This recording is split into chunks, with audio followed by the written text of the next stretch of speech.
सकते हैं। जैसे मैं आपको बताता था, मेरे बहुत सारे साथियों को मैं हमेशा सुनाता हूँ, आप भी सुनिए। 1 मिनट की एक कहानी है, जीवन के लिए बड़ी उपयोगी है। एक राजा को भगवान जी ने दर्शन दे दिए। दर्शन दे दिए भगवान जी ने तो राजा बड़ा प्रजा हितैषी था, प्रजा के हित में चाहने वाला था। उसने कहा, भगवान जी मेरी प्रजा को भी दर्शन दीजिए ना,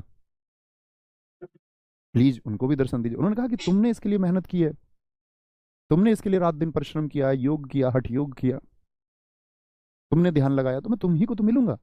तुम ऐसे कैसे कह सकते हो मुझसे कि प्रजा के पास भी चलो। उसने पैर वैर पकड़े, बोले नहीं भगवान जी प्लीज, मेरी प्रजा, मेरे लोग, मेरे लिए सब कुछ है। और बोला ठीक है।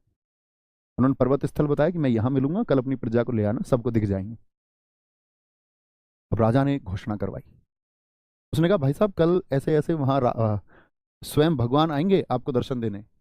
उससे बड़ी चीज क्या हो सकती है, पूरी दुनिया उसी प्रक्रम में लगी हुई है, सब देखना चाहते हैं ईश्वर कैसे होते होंगे। उसने घोषणा करवाई और सच में पूरा नगर चल दिया सुबह। और जब वो पूरा नगर चला, पूरा नगर चला, तो कुछ दूर बाद एक चांदी का भंडार मिला। चांदी का भंडार मिला तो लगभग 1/3 लोग चांदी के भंडार की तरफ। राजा ने कहा तुम पागल हो क्या, मैं तुमको भगवान के पास ले जा रहा हूँ, तुम ये क्या चांदी के भंडार की तरफ भाग रहे हो। उनके अंदर एक आकर्षण हुआ चांदी का, भागने का। ठीक है, भगवान भगवान मिलते होंगे, मिलते रहेंगे।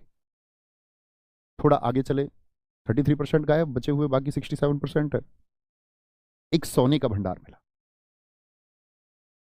आधे गायब, 33 फिर गए, 66 जा चुके हैं, 34 बचे हुए हैं।